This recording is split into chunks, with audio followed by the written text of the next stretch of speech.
सातव्या घरामधला राहू हा नवरा बायकोंच्या रिलेशनमध्ये प्रॉब्लेम क्रिएट करतो.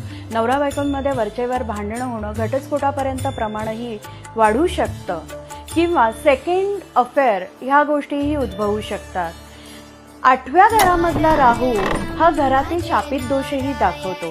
घराण्यामध्ये आकस्मिक मृत्यू झालेले प्रमाणही दिसून येतं आणि अशा व्यक्तींना दैवी किंवा अंधश्रद्धा या गोष्टीकडेही लोक वळालेले दिसून येतात.